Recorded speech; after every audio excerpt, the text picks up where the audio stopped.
Hello बच्चों, आप कैसे हैं? उम्मीद है आप बहुत ही अच्छे से हैं।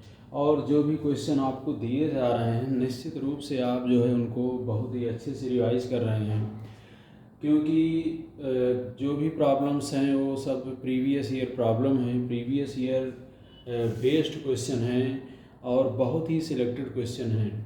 मित्रों, आज देखिए हम लोग एक नया जो है चैप्टर शुरू कर रहे हैं जो कि आपके नीट और आईटी की दृष्टि से बहुत इंपॉर्टेंट चैप्टर है, करंट इलेक्ट्रिसिटी।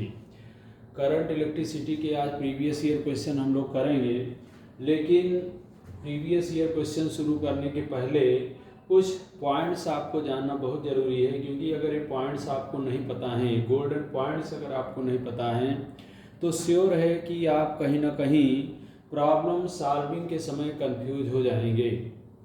इसलिए उम्मीद हमें है कि आप श्योर है कि एनसीईआरटी से आप बेसिक जो चीज़ें हैं, जो बेसिक कॉन्सेप्ट है, ज़रूर रिवाइज करके आपने रखा होगा।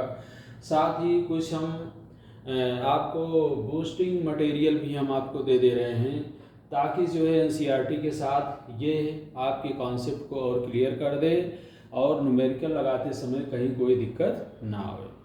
तो ये देखिए बड़ा यूनिट है, बड़ा चैप्टर है, इसलिए हम लोग थोड़ा थोड़ा से पार्ट में इसको करेंगे। जैसे कुछ पॉइंट हम आपको दे रहे हैं और इस पर बेस्ड, इन पॉइंट्स पर बेस्ड प्रीवियस ईयर में किस तरह के क्वेश्चन आए हैं उसको हम लोग डिस्कस करेंगे।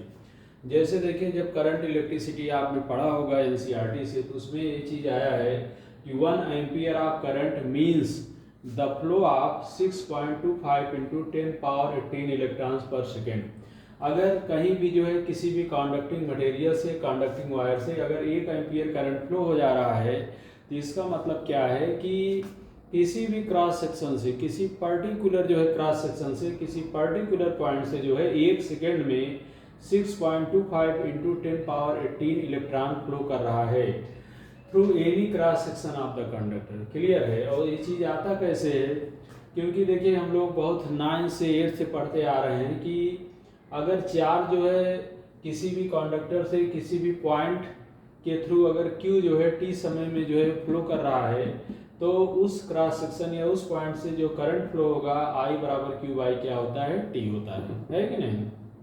अब आपको पता है कि अगर number of free electrons n है जो कि उस पर्टिकुलर एरिया से गुजर रहे हैं, पास कर रहे हैं, तो Q की वैल्यू यानी के बराबर होता है, तो यानी बाई इसको हम क्या लिख सकते हैं? T लिख सकते हैं। अब I बराबर यानी बाई टी से अगर हम n की वैल्यू निकालते हैं तो आई टी बाई के क्या होगा? बराबर होगा। अब यहाँ पर देखिए ये चीज़ कहा गया है कि देखिए 1 एम्पियर करंट पर सेकेंड की बात किया है, तो यानी I भी 1 दिया है, T भी 1 दिया है, तो 1 into 1 divided by charge on the electron अगर हम पुट करेंगे, इसको सॉल्व करेंगे तो कितना आता है? 6.25 इंटू 10 पावर 18। कहने का मतलब आपको इसको रटने की जरूरत भी नहीं है कि 1 सेकेंड में अगर इतना इलेक्ट्रॉन पास हो रहा है तो 1 एम्पियर को कैसे डिफाइन कर रहा है। बिल्कुल सिंपली फार्मूले से आप निकाल सकते हैं।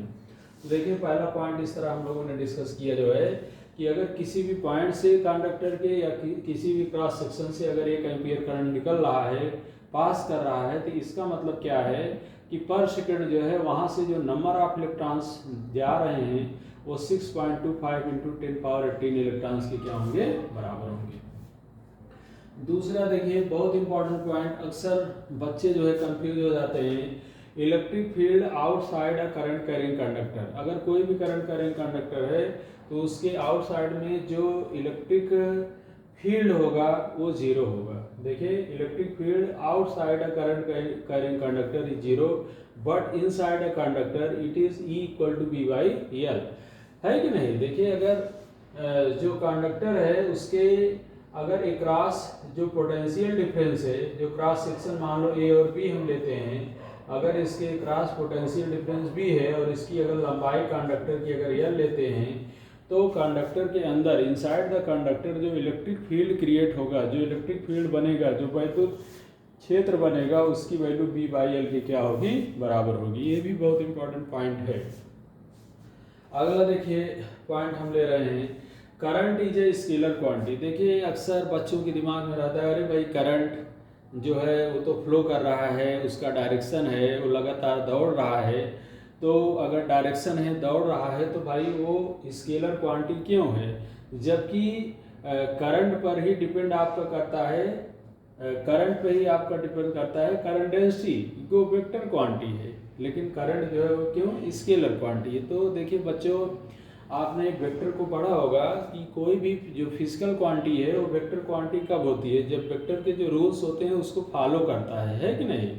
तो जो करंट है भले वो फ्लो होता है वायर में तो एक डायरेक्शन होता है, लेकिन जो वेक्टर के रूल्स हैं, जैसे vector law of triangle law of vector addition है कि नहीं, या पैरेललोग्राम वेक्टर एडिशन है, तो किसी भी रूल को जो है करंट जो फ्लो होता है वो फॉलो नहीं करता है। इसीलिए जो है हम अकॉर्डिंग टू वेक्टर हम इसको जो है, या वेक्टर का जो कॉन्सेप्ट है उसके अनुसार जो है हम करंट को वेक्टर क्वांटिटी नहीं ले सकते हैं, उसको हम क्या मानते हैं, स्केलर क्वांटिटी। जबकि जो आपका करंट डेंसिटी हो वेक्टर क्वांटिटी है, जो कि डिपेंड करता है जे बराबर आई अपान ए। तो देखिए जो जे जो हमारा है वो मेनली ए क्रॉस सेक्शन पर डिपेंड करता है। जो हम लोग क्रॉस सेक्शन कहने का मतलब जो एरिया वेक्टर है उसको हमने किस तरह ले रखा है कि नहीं। तो जे जो वेक्टर क्वांटिटी है वो that not depends on I to define the vector quantity, but it depends wholly on the direction of A. कि जो एरिया वेक्टर हमने लिया है, एरिया वेक्टर ये यहाँ पर एरिया वेक्टर है, नॉट सिंपली एरिया, तो ए पर वो डिपेंड कर रहा है, एरिया वेक्टर ए पर डिपेंड कर रहा है, जो क्रॉस सेक्शन की एरिया है उस पर डिपेंड कर रहा है कि नहीं। इसी तरह देखिए हमने लिया है if A is not normal to I. कहने का मतलब है यहाँ पर एक चीज ध्यान देना है। देखिए हमने एक कंडक्टर लिया है, कंडक्टर में एक एरिया वेक्टर हमने ऐसे बना दिया और एक एरिया वेक्टर हमने थोड़ा सा झुका दिया है। ये झुका दिया है हमने जो है हॉरिजॉन्टल से थीटा एंगल पर। तो देखिए इसी बारे में हम बता रहे हैं कि if A is not normal to I, अगर जो ए है जो एरिया वेक्टर है आई के नॉर्मल नहीं है। देखिए if A is not normal to I but makes an angle theta with normal to current, then I equal to J cos theta, है कि नहीं, या जे बराबर I upon A cos theta. उसका रीजन क्या है, इसको अगर हमने झुका दिया है तो अगर जे की वैल्यू निकालना है तो अब इस एरिया वेक्टर का अगर हम आई के डायरेक्शन में कंपोनेंट लेते हैं, देखिए अगर हॉरिजॉन्टल कंपोनेंट लेते हैं तो क्या मिलेगा भाई, ये मिल जाएगा आपका ए कॉस थीटा। देखिए अगर हम इस डायरेक्शन में जो यहाँ पर हमने प्लेट बना रखा है, अगर उसको हम हॉरिजॉन्टल डायरेक्शन में अगर उसका कंपोनेंट लेते हैं तो आ जाएगा ए कॉस थीटा। तो जे की वैल्यू अगर हम निकालते हैं तो जे बराबर आई डिवाइडेड बाई ए, यानी आई डिवाइडेड बाई ए का मतलब क्या हो जाएगा, ए कॉस थीटा। तो बिल्कुल सिंपली जो है आप निकाल सकते हैं कि जे की वैल्यू जो है वो करंट के डायरेक्शन में क्या होगा, है कि नहीं। तो ये चीज़ ध्यान दीजिए कि if A is not normal to I but makes an angle theta with normal to the current, then J बराबर आई बराबर जे कॉस थीटा, या जे बराबर I divided by A cos theta. ऐसे देखिए एक पॉइंट और ले रहे हैं, order of free electron density in conductors is 10 power 28 electrons per cubic metre. कहने का मतलब है कि जो इलेक्ट्रॉन की डेंसिटी है, जो इलेक्ट्रॉन का घनत्व है, वो किसी कंडक्टिंग मटेरियल में, कंडक्टर में जो है 10 पावर 28 इलेक्ट्रॉन पर क्यूबिक मीटर, यानी क्यूबिक 1 क्यूबिक मीटर वॉल्यूम में उसकी जो डेंसिटी है, वो जो नंबर ऑफ इलेक्ट्रॉन है वो 10 पावर 28 होता है। While in semi conductor it is 10 power 16 electron पर क्यूबिक सेंटीमीटर। जबकि जो कंडक्टर्स के बजाय सेमी कंडक्टर होता है उसमें इसकी डेंसिटी कम होती है, 10 पावर 16 इलेक्ट्रॉन पर क्यूबिक सेंटीमीटर। इसका मतलब क्या है कि फ्लो ऑफ चार्ज या flow of electric current semi conductor में भी हो रहा है लेकिन कम हो रहा है कंपेयर टू कंडक्टर। कहने का मतलब अगर हमको कहीं माइन्यूट करंट की ज़रूरत है, जैसे आपके इलेक्ट्रॉनिक डिवाइसेस जो बनाए जाते हैं जहाँ पर हमको डीसी करंट मतलब मिनिमम एक तरह से करंट हम लोग ले रहे हैं, मिनिमाइज करंट को करके ले रहे हैं, वहाँ पर समझिए सेमीकंडक्टर को हम आसानी से यूज कर सकते हैं। इफ ए स्टेडी करंट, ये देखिए लास्ट पॉइंट बहुत important, if A steady current flows in a metallic conductor of non uniform cross section. देखिए कह रहा है इफ ए स्टेडी करंट, कोई भी अगर मान लीजिए कोई आपका नॉन यूनिफॉर्म क्रॉस सेक्शन का मेटेलिक कंडक्टर है जो कि हमने यहाँ पर बना दिया है, और उसमें अगर कोई स्टेडी करंट फ्लो हो रहा है, then along the wire I same. ये चीज़ आपको ध्यान देना है कि पूरे वायर के लॉन्ग कहीं भी अगर हम लोग लेते हैं देखिए तो आई की वैल्यू सेम होगी, जो इलेक्ट्रिक करंट है वो सेम होगा, इलेक्ट्रिक करंट सेम होगा। यानी जैसे अगर एक क्रॉस सेक्शन हमने A1 लिया है, दूसरा A2 लिया है, तो I1 बराबर I2 होगा। कहने का मतलब है कि A1 पर जो करंट की वैल्यू है वही करंट की वैल्यू A2 पर होगी, है कि नहीं। लेकिन देखिए J1 is more than J2। अब क्यों मोर है, ये फार्मूला आपका J बराबर I/A बता रहा है कि J1 is more than J2, E1 is more than E2। जो इलेक्ट्रिक फील्ड है E1 पॉइंट पर वहाँ ज़्यादा है compare to electric field E2। ये क्यों है ये भी आप डिस्कस करेंगे अकॉर्डिंग टू फार्मूला E बराबर V/L, है कि नहीं। ये डिपेंड करेगा, जान लीजिए कि जो इसका इलेक्ट्रिक फील्ड का जो बेसिक फार्मूला है उससे ये चीज़ लिखा गया है। BD1 is more than BDI2। ये देखिए ड्रिफ्ट वेलोसिटी A1 पर जो है A2 की तुलना में ज़्यादा है। अब देखिए फार्मूला आपके पास है, देखिए फार्मूला सबसे सुपर फार्मूला I बराबर NEABD। ये देखिए सुपर फार्मूला इस चैप्टर का जो है बहुत सारे जो है प्रश्नों का उत्तर ये फार्मूला दे देता है कि नहीं। क्योंकि जो हमारा J है, जो J है वो आप देख रहे हैं J डिपेंड करता है आपके क्रॉस सेक्शनल एरिया I पर, क्रॉस सेक्शनल एरिया A पर, और जो करंट इसमें फ्लो हो रहा है I पर। तो इसके हिसाब से अगर आप निकालेंगे तो यही देखिए कि अगर I को हम सेम कर दें, देखिए BD की वैल्यू निकालोगे तो I डिवाइडेड बाई यानी A हो जाएगा। अब ये देखो अगर I सेम है हर जगह, आप ये देख रहे हैं कि इस non unifier cross sectional wire के लिए भी करंट I सेम है, तो इसका मतलब भाई क्या है कि BD डिपेंड किस पर कर रहा है, मेनली डिपेंड A पर कर रहा है। तो जहाँ पर क्रॉस सेक्शनल एरिया क्या होगा, जहाँ पर क्रॉस सेक्शनल एरिया ज़्यादा होगा वहाँ पर ड्रिफ्ट वेलोसिटी कम होगी, और जहाँ पर एरिया कम होगा ड्रिफ्ट वेलोसिटी क्या होगी, ज़्यादा होगी, है कि नहीं। A1 is less than A2। तो देखिए A1 is less than A2, ये तो एरिया रिप्रेजेंट ही किया गया है, इसमें कुछ आपको दिमाग लगाने की ज़रूरत नहीं है।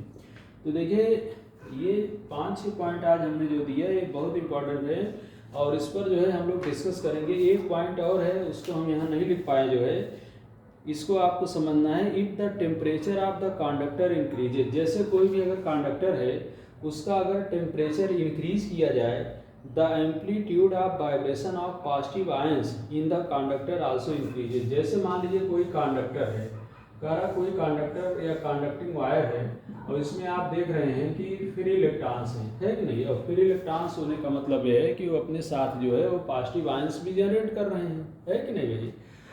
और ये कह रहा है कि अगर इसका टेम्परेचर हम इंक्रीज करें, देन amplitude of vibration of positive ions in the conductor also increases. कह रहा है कि अगर हम इसका टेम्परेचर बढ़ाते हैं, अगर इसका टेम्परेचर T बढ़ाते हैं तो जो पॉजिटिव आयन का वो वाइब्रेशन इंक्रीज करने लगता है। देखिए वाइब्रेशन जो एम्पलीट्यूड है वो बढ़ने लगता है, एम्पलीट्यूड इसका क्या होगा, बढ़ेगा। ये देखिए एम्पलीट्यूड इसका बढ़ता जाएगा, एम्पलीट्यूड इसका बढ़ता चला जाएगा।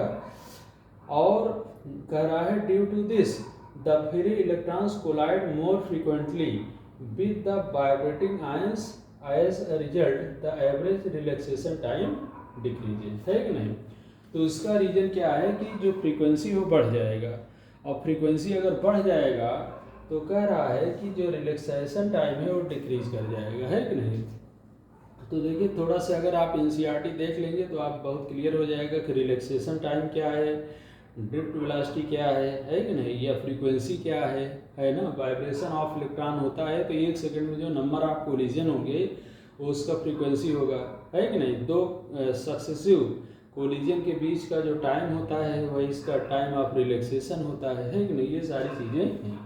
तो देखिए ये पॉइंट जो है, क्योंकि इन्हीं पॉइंट पर जो है हम पहले प्रीवियस ईयर में आए हुए बहुत ही दमदार क्वेश्चन आपको जो है देंगे, लेकिन उन दमदार क्वेश्चन को करने के पहले कम से कम जो है ये फार्मूला आपके दिमाग में होना चाहिए। इन सारी चीज़ों को जो है, इन पॉइंट को आपके दिमाग में होना चाहिए, और इन पॉइंट को आशा है कि आप और अच्छे से रिवाइज कर लेंगे अगर आप थोड़ा सा NCERT को देख लेंगे तो, है कि नहीं। तो इसको आप रिवाइज करें ताकि जो है हम आपको इस पर बेहतर जो क्वेश्चन आए हो उसको हम दे सकें। ओके।